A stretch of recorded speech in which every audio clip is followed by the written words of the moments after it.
एक शायर के विवादित बयानों से एक बार फिर से संग्राम छिड़ गया है और ये शायर कोई और नहीं बल्कि अक्सर अपनी शायरी के साथ साथ तीखे बयानों से सुर्खियों में रहने वाले मुनव्वर राणा हैं, जिन्होंने अपना निशाना कहां और किस पर साधा है। उनके बयानों को सुनने के बाद आपको बखूबी समझ में आएगा। हम उनके बयानों को सुनाएंगे, आपको दिखाएंगे, लेकिन अहम सवाल जो निकल कर आ रहा है उनकी बात से, वो पहले आपको बता दें। अहम सवाल, जब सुप्रीम कोर्ट ने अयोध्या मसला हल कर दिया, विवाद हल कर दिया, तब मुनव्वर राणा को राम मंदिर पर दर्द क्यों होने लगा है? सवाल अहम यह भी है कि सालों से सारे पक्ष सुप्रीम कोर्ट के फैसले की प्रतीक्षा कर रहे थे, तो जब मंदिर का शिलान्यास हो गया, भूमि पूजन हो गया, तब उस फैसले पर सवाल उठाकर विवाद क्यों पैदा किया जा रहा है, गड़े मुर्दे क्यों उखाड़े जा रहे हैं? अगर राम मंदिर के मुद्दे पर शुरू किया गया आंदोलन हिंदुओं को एकजुट करने की मुहिम थी, तो फिर उसके विरोध को हम क्या नाम दें?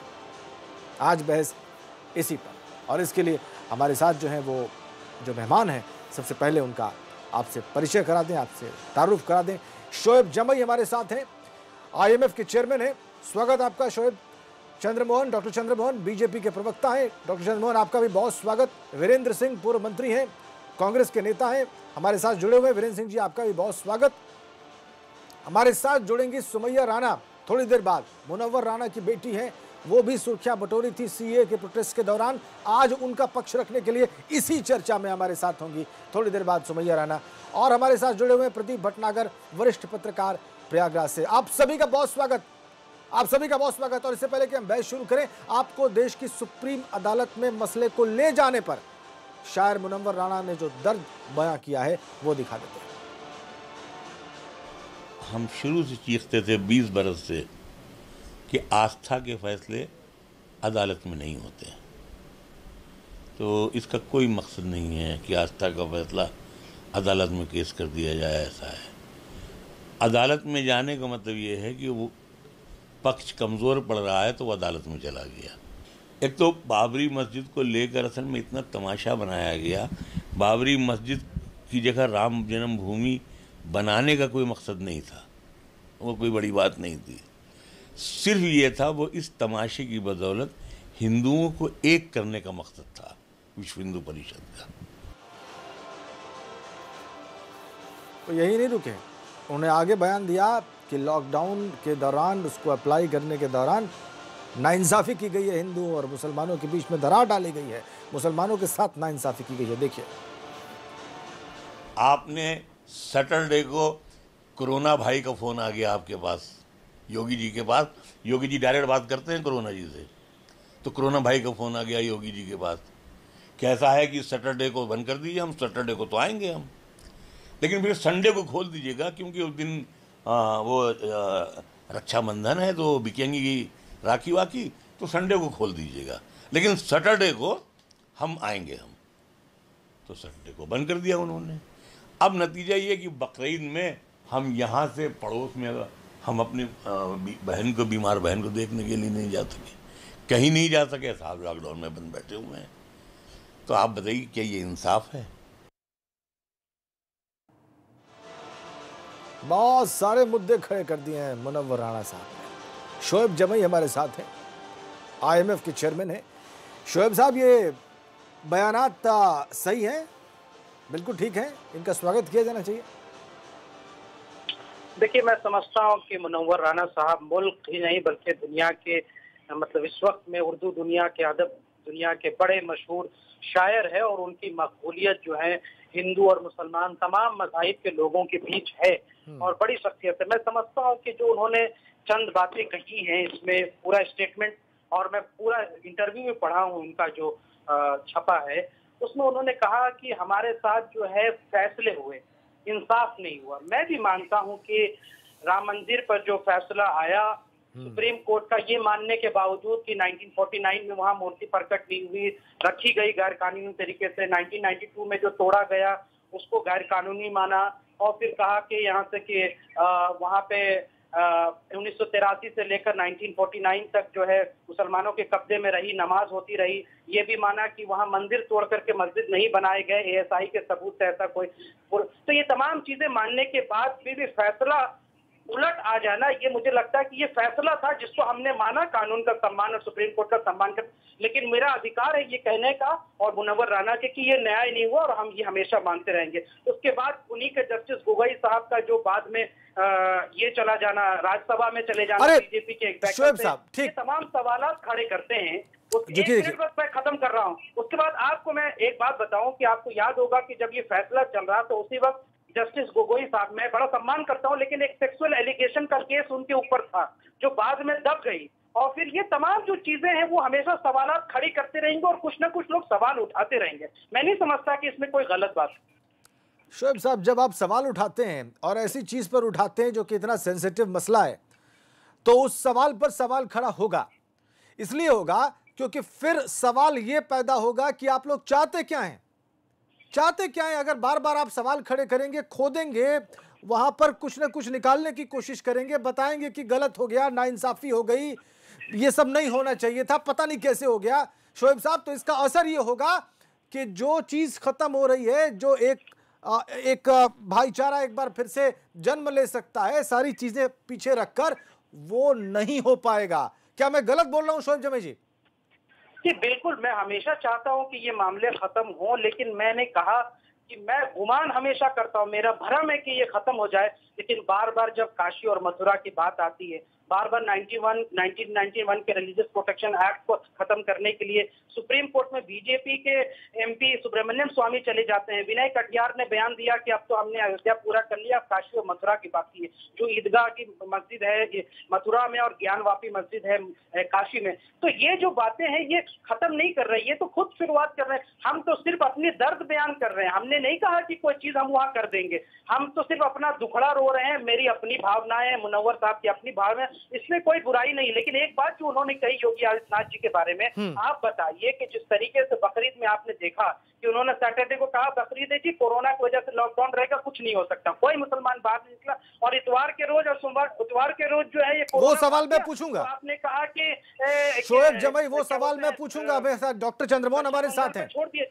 वो सवाल है कहीं बस वो सवाल खत्म कर रहा हूँ, बस मैं खत्म कर रहा हूँ। ये कहीं ना कहीं हमें लगता है कि हिंदू वोटों का ध्रुवीकरण और एक हिंदू राष्ट्र की जो मानसिकता है जिसमें अपनी आस्था दूसरे पे थोपना और दूसरे मज़ाहिब की इज्जत ना करना या दूसरे की आस्था को जो बिल्कुल नर्क गर्त में फेंक देना, इसकी शुरुआत ये कर चुके हैं, जो मुझे लगता है आने वाले वक्त में देश की सेकुलरिज्म, देश की एकता और अखंडता के लिए बड़ा नुकसान है। और ये सब विध्वंसकारी ताकतें हैं, मुझे लगता है देश के लोगों को इसका मिलकर सम्मान करना चाहिए। डॉक्टर चंद्रमोहन आपको जवाब देंगे, हिंदू और मुसलमान सब करेंगे इंशाल्लाह। डॉक्टर चंद्रमोहन आपको जवाब देंगे। डॉक्टर चंद्रमोहन, देखिए राजन जी,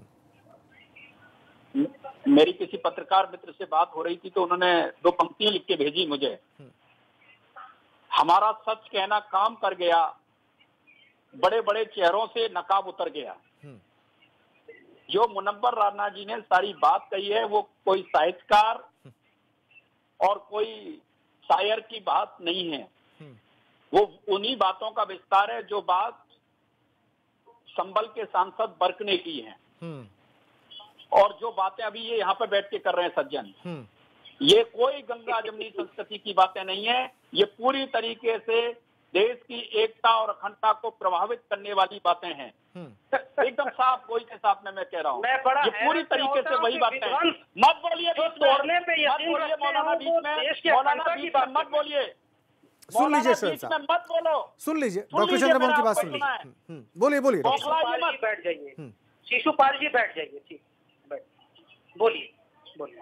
देखिए जिस तरीके की बातें, जिस तरीके की कोई शायर इस तरीके की बातें नहीं कर सकता है। साहित्यकार का और शायर का धर्म है कि देश की एकता को मजबूत करना। इस देश के व्यक्ति ने जब मुनव्वर राना को पढ़ा, समझा, तो सबने अपना सर झुकाया एक सरस्वती के पुत्र के रूप में। उनका धर्म नहीं देखा कि वो मुनव्वर है कि राणा है, इसमें अंतर नहीं किया, सबने स्वीकार किया।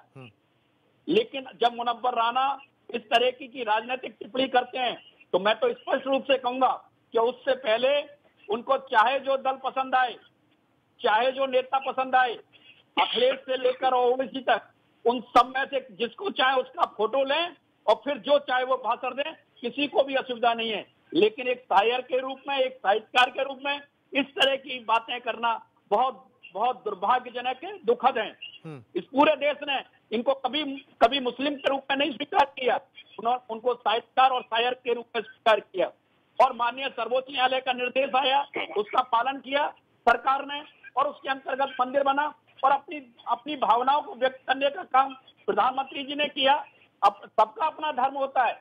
मुझे बताओ कि रमजान के समय पर ईद मिलन समारोह करना बहुत बढ़िया सेकुलरिज्म है, लेकिन दूसरा अगर मंदिर जा रहा है तो नहीं है। देवबंद में इंदिरा गांधी जी का जाना सेकुलरिज्म है, लेकिन कोई अगर मंदिर जाता है तो सेकुलरिज्म खतरे में पड़ जाता है। इतना कमजोर है सेकुलरिज्म, गंगा जमुना संस्कृति इतनी कमजोर। अच्छा डॉक्टर चंद्रमोहन सवाल ये उठा रहे थे, कमजोर हो जाए डॉक्टर चंद्रमोहन सवाल ये उठा रहे हैं, ये पूरी तरीके से जो मुनव्वर राणा जी ने जो बोला है राजेंद्र जी, ये बहुत दुर्भाग्यजनक है, दुखद है और देश की एकता और अखंडता को प्रभावित करने वाला है। आज मैं स्पष्ट रूप से कह रहा हूँ, इनका पूरा भाषण राजेंद्र जी, आज उत्तर प्रदेश जब न्यू उत्तर प्रदेश की दिशा में आगे बढ़ रहा है, न्यू इंडिया की दिशा में आगे बढ़ रहा है, ऐसे समय पर उस पूरी धारा को, विकास की धारा को रोकने वाला। अच्छा डॉक्टर चंद्रमोहन मैं छोटा सा जवाब देना चाहूंगा। हाँ ठीक है, छोटा सा काउंटर देना चाहूंगा। अच्छा जल्दी से बोलिए शोएब। हाँ देखिए, इन्होंने कहा कि मुनव्वर राणा चूंकि शायर है इसलिए इस तरह के बयान नहीं भेज सकते। आपको पता है कुमार विश्वास जी एक बड़े शायर हैं, वो हिंदी के कवि हैं। हाँ। लेकिन कुमार विश्वास लगातार बीजेपी के फेवर में बोलते हैं, राम मंदिर के लिए कार्यक्रम करते हैं, राम मंदिर के लिए बोलते हैं। नहीं, इससे मैं मुसलमान शोएब जमाई ना सवाल उठाया क्या कुमार विश्वास, मुझे लगता है बहुत सारी बातें हैं डॉक्टर चंद्रमोहन, आपके पास कोई तर्क नहीं बचा है, आप तर्क कर रहे हैं। मैं आपसे साफ कह रहा हूँ डॉक्टर विश्वास, राम मंदिर पर एक सेकंड शोएब जमाई को मैं जवाब दे दूं। यहाँ पे डॉक्टर चंद्रमोहन, राणा भी समाजवादी पार्टी की सदस्यता ले लें। अरे डॉक्टर चंद्रमोहन, जो वर्ग है सांसद है संसद का, उसके प्रतिनिधि बन जाए। भाई कुमार विश्वास कभी हो करके आप बीजेपी की तरफ से बोलते हैं, हिंदुत्व की तरफ से बोलते हैं। अरे आप तो मेरे सवाल का जवाब ही नहीं दे रहे, मेरे सवाल का जवाब नहीं है आपके पास महोदय। आप ये कहिए ना, और आपने जवाब नहीं दिया कि रक्षाबंधन पर कैसे खोल दिया और बकरीद पर कैसे बंद कर दिया, इस पर जवाब नहीं दिया। अच्छा ठीक, ओके और अखंडता के लिए रक्षाबंधन और बकरीद पर जवाब नहीं दिया आपने। आपको वही हो जो कोरोना योद्धाओं पे हमला करते हो, कैसी बातें कर रहे हैं। अच्छा ठीक, आजकल बीजेपी और कोरोना बात बहुत दूर निकल गई। जो लगातार वीरेंद्र सिंह को सुन लीजिए। अरे एक और व्यू सुन लीजिए, ठीक। अरे दूसरे को ठीक। शोएब जमाई, डॉक्टर चंद्रमोहन, एक सेकंड जरा वीरेंद्र सिंह भी है। अरे वीरेंद्र सिंह भी है भाई यहाँ पे, वीरेंद्र सिंह भी है। ओहो वीरेंद्र सिंह, शोएब जमाई, मैं आप दोनों की आवाज डाउन कर, को प्रभावित करने का काम करता है। एक सेकंड डॉक्टर चंद्रमोहन, शोएब जमाई, वीरेंद्र सिंह भी यहाँ पे कांग्रेस के नेता है। वीरेंद्र सिंह जी, आप एक अलग राजनीतिक दल के नेता हैं। डॉक्टर चंद्रमोहन ने जो टिप्पणी की मुनव्वर राणा के बयान पर, उन सारी टिप्पणियों से आप सहमत हैं कि असहमत हैं, या कुछ से सहमत हैं कुछ से असहमत हैं? बताइए वीरेंद्र सिंह।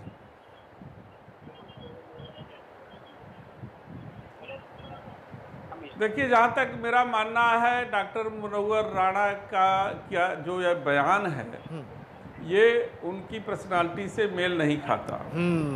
मैं चंद्रमोहन जी की बातों से सहमत हूँ कि ये पूरा देश उनको न मुस्लिम के रूप में देखता है न हिंदू के रूप में देखता है, और उनके साहित्य और उनकी गीत को बहुत तहे हृदय से स्वीकार करता है, सुनता है, सराहता है और उसकी प्रशंसा भी करता है। लेकिन मेरा जो मानना है कि एक गीतकार जब कोई बात कहता है तो उसके कई अर्थ होते हैं, उसमें गहराइयाँ बहुत होती हैं और उसको समझने की और उस पर बहस करने की भी ज़रूरत है। लेकिन जो सतही तौर पर यहाँ पे बहस हो रही है, मैं उस बहस से सहमत नहीं हूँ। मैं जो हमारे मुसलमान भाई अभी तर्क दे रहे थे, मैं उनसे कहना चाहता हूँ कि आपने तो करोड़ों मुसलमान जिन्होंने ईद को और बकरीद को दोनों को केवल इस अपने और अपने देश की भलाई के लिए अपने घरों में ईद मनाई, वो सारी कुर्बानियों को आपने 1 मिनट और 1 बयान में आप हिंदू मुसलमान कर करके उसको खत्म कर दिया। और इस तरीके के लोग जो टीवी पर आ करके बयान दे करके जो उन बातों को उनके द्वारा की जा रही एहतियात को जब वो हल्का कर देते हैं तो वो सारी बातें किसी एक पार्टी को अच्छा बंधन पे आपने अरे मैं अच्छा ठीक ठीक समय कम है। मैं पूरी बात खत्म कर दूं। हाँ वीरेंद्र सिंह जी जल्दी से जल्दी से। भाई एक मिनट राजेंद्र शोएब भाई एक सेकंड शोएब भाई सवाल तो यही है महोदय। अरे ठीक है तो ये खत्म अरे सुन तो लीजिए शोएब भाई सुन लीजिए वीरेंद्र सिंह जी बहुत जल्दी से। वीरेंद्र सिंह जी सुमैया राणा हमारे साथ जुड़ गई है, सवाल पूछना है मुझे उनसे। वीरेंद्र सिंह जी इसका मतलब है हाँ, कि इस देश में अदालतें खत्म हो जाएं, सुप्रीम कोर्ट का कोई महत्व नहीं। यस ये सवाल है पीठ का कोई ठीक महत्व बहुत नहीं। बहुत बढ़िया बहुत जो बढ़िया बात आप यहाँ कह रहे हैं वीरेंद्र सिंह जी वो आपने बहुत संविधान बढ़िया पीठ सवाल उठाया है। पार्टी बन करके कहना चाहिए। अच्छा ठीक जब एक निर्णय आ गया वीरेंद्र सिंह जी और देश के वैलिड हिंदू और सवाल मुसलमान दोनों ने वैलिड स्वीकार सवाल किया, वीरेंद्र सिंह जी तो आप वैलिड उसका सवाल सम्मान कीजिए। ठीक वैलिड सवाल ठीक वीरेंद्र सिंह जी की बात नोटेड रजिस्टर्ड। आप लोग सुमैया राणा हमारे साथ रोटी सेकते हैं और ठीक। आ करके और बहस करके टीवी में मुद्दे अच्छा। को उछालने का अरे सुमैया मौका राणा देते जुड़ गई हैं। हैं। सुमैया राणा राजनीति नहीं कर शोएब भाई बात सुमैया राणा के हमारे लोगों साथ को। हैं। एक सेकंड शोएब भाई सुमैया राणा हमारे साथ खुद जुड़ गई हैं। वो तमाम बातों का जवाब देने में सक्षम है। सुमैया राणा मुझे पूरा यकीन है कि मेरी आवाज आप तक जा रही होगी।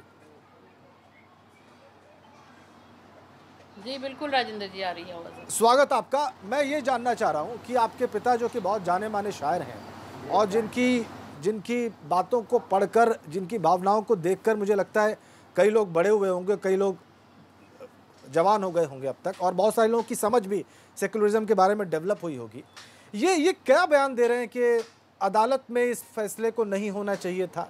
सुमैया राणा क्या आपको नहीं लगता कि जो बात खत्म हो रही है, जो बात समाप्त हो गई और अब एक नई नींव डाली जा सकती है भाईचारे की, सौहार्द की, सर्वधर्म संभाव की, उसको उनका ये बयान चोट पहुंचा रहा है?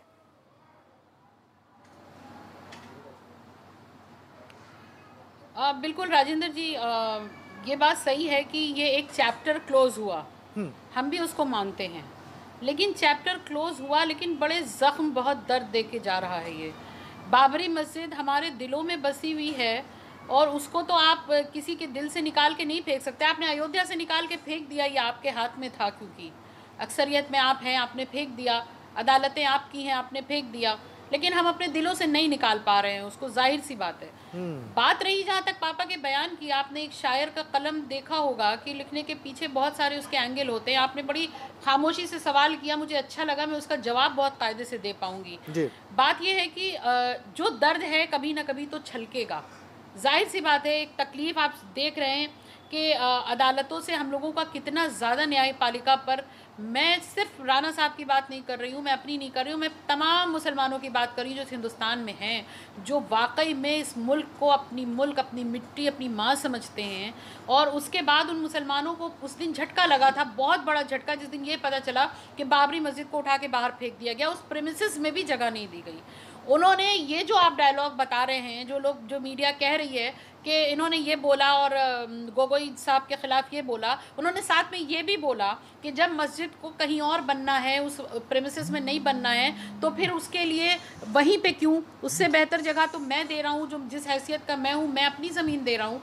और वो ज़मीन जो इन्होंने मस्जिद के लिए अलॉट की है, उसमें एम्स या उससे एक बड़ा अस्पताल तामीर हो जो राजा दशरथ साहब के नाम हो, और वो एक इस हिंदुस्तान को एक तोहफ़ा दिया जाए इस देश के मुसलमानों की तरफ से। इस बात को कोई मीडिया नहीं ला रही है, जो लिखित उन्होंने प्रधानमंत्री जी को भी भेजा है और मुख्यमंत्री जी को भी, तो ये बात नहीं ला रही। लेकिन वो दर्द जो गोगोई जी के फैसले पे, जिस पे वो अपने फैसले में लिखते हैं कि इस देश की बहुसंख्यक आवाम के भावनाओं को देखते हुए फैसला दिया गया, जो कोर्ट का अमल नहीं है, जो सुप्रीम कोर्ट का अमल नहीं होता है, उस अमल पर उन्होंने ये अपना गुस्सा जाहिर किया है, जाहिर सी बात है। अब आप ये कहिए कि एक बयान के बाद आप उस शख्स को जिसने पूरी ज़िंदगी अपनी जो है वो ईमानदारी दयानतदारी पे गुजार दी हो, जिसने अपनी पूरी ज़िंदगी सेकुलरिज्म को बढ़ावा देने में गुजार दी हो, जिसका घर हमेशा से हिंदू मुस्लिम एकता का प्रतीक रहा हो, जिसने पूरी दुनिया में हिंदुस्तान का नाम रोशन किया हो, चाहे वो सिंधु नदी पे लिखी हुई कविता हो, चाहे वो माँ पर लिखी हुई कविता हो,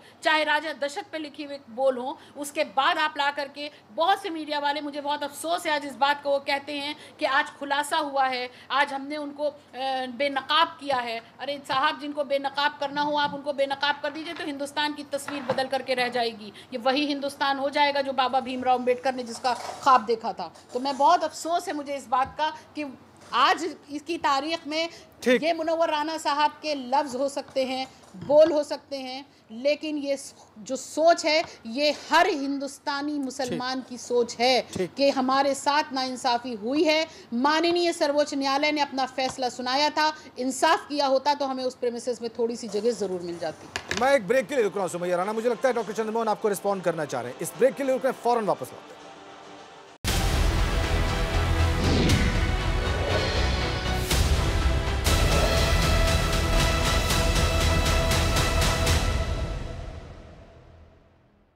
Swami Vivekananda Subharti University, one of the leading universities of North India, 250 acres campus, 220 plus professional and vocational programs, 20,000 plus students. Give wings to your career with Swami Vivekananda Subharti University, Meerut, Delhi, NCR. दवा India I है। यहाँ पर high quality generic दवाइयाँ मिलती हैं, जिनका दाम branded दवाइयों से बहुत कम होता है। जेनेरिक दवा के लिए सिर्फ दवा India.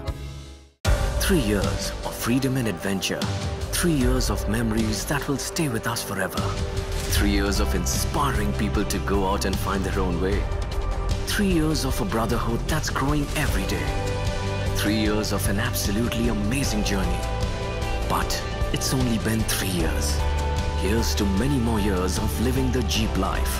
Here's to living the Jeep life with you.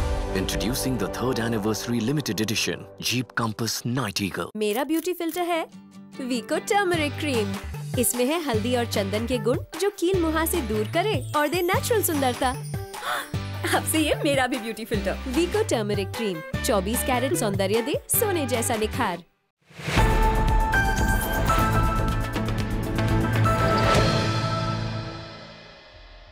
Presented by Kentaro, जो देता है सबसे शुद्ध पानी।